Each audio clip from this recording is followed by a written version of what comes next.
आज 23 मार्च और 23 मार्च को हम लोग देखेंगे महत्वपूर्ण न्यूज, जैसे कि स्कूल तैयारी मॉड्यूल विद्या प्रवेश के संचालन के संबंध में एक आदेश जारी कर दिया गया है। तो इस आदेश को कंप्लीट देखेंगे क्योंकि ये प्रत्येक विद्यालय के लिए आवश्यक है। तो यहाँ पर ये आदेश भी है, स्कूल तैयारी मॉड्यूल विद्या प्रवेश मॉड्यूल के नाम से जो जाना जाता है।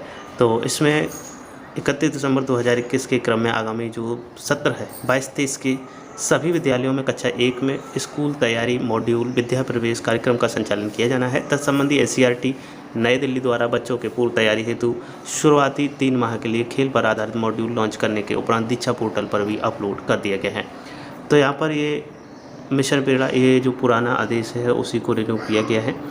23 दिसंबर 2021 का मिशन प्रेरणा फेज 2 निपुण भारत के प्रभावी क्रियान्वयन के संबंध में तो शिक्षा मंत्रालय द्वारा बस 2026-27 तक प्राथमिक कक्षाओं में सार्वभौमिक मूलभूत साक्षरता, संख्या ज्ञान प्राप्त करने और कक्षा 3 तक सभी बच्चों को पढ़ने लिखने और संख्या ज्ञान में ग्रेड स्तर की अपेक्षित योग्यता प्राप्त करने के उद्देश्य से राष्ट्रीय मूलभूत साक्षरता और संख्या ज्ञान आधारित निपुण भारत अभियान कार्यक्रम चलाया जा रहा है।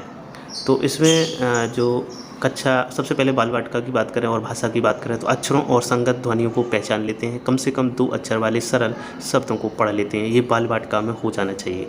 उसके बाद में कक्षा 1 की बात करें तो अर्थ के साथ पढ़ लेते हैं। ऐसे छोटे वाक्य जो आयु के अनुसार किसी अज्ञात पाठ का भाग हों, जिसमें 4-5 सरल शब्द हों को पढ़ लेते हैं। कक्षा 2 में अर्थ के साथ पढ़ लेते हैं। 40 से 60 शब्द प्रति मिनट के प्रवाह के साथ पढ़ लेते हैं और कक्षा 3 में अर्थ के साथ पढ़ लेते हैं न्यूनतम 60 शब्द प्रति मिनट के प्रवाह से। इसके बाद में गणित की अगर हम बात करें तो बाल वाटिका में 10 तक के अंकों को पहचान पाते हैं और पढ़ लेते हैं। एक क्रम में घटनाओं की संख्या, वस्तुओं, आकृतियों और घटनाओं को व्यवस्थित कर लेते हैं। कक्षा 1 में 99 तक की संख्याएं पढ़ लेते हैं और लिख लेते हैं, सरल जोड़ घटा कर लेते हैं। कक्षा 2 वाले बच्चे 9 से 99 तक की संख्याएं पढ़ और लिख लेते हैं, 99 तक की संख्याओं का घटा भी कर लेते हैं। इसके बाद कक्षा 3 की बात करें तो 9999 तक की संख्याएं पढ़ और लिख लेते हैं, सरल गुणा समस्याओं को सरल कर लेते हैं। तो इस प्रकार से ये विद्यालय में जो कम से कम साक्षरता है वो होनी चाहिए क्लास वाइज, 3 तक का यहाँ दिखाया गया है।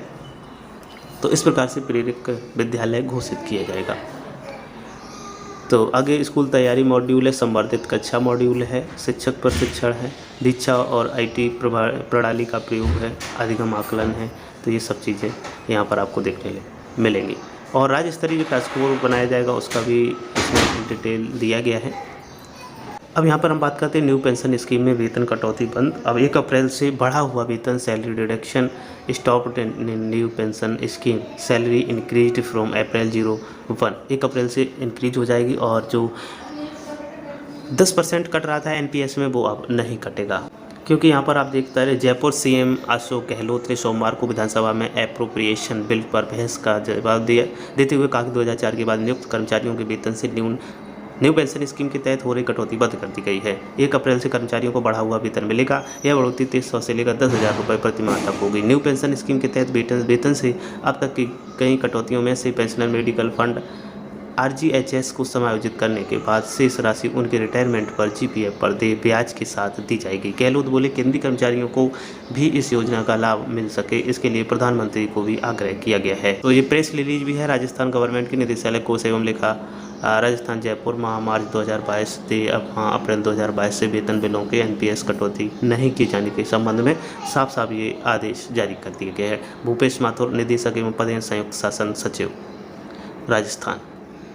और ये जो 10% वेतन कटौती है वो रुकने के संबंध में विभिन्न अखबारों की भी ये खबर बनी हुई है, खबर अखबारों में भी निकली हुई है। न्यू पेंशन स्कीम में कटौती बंद, अप्रैल से 10,000 तक बढ़ सकता है वेतन।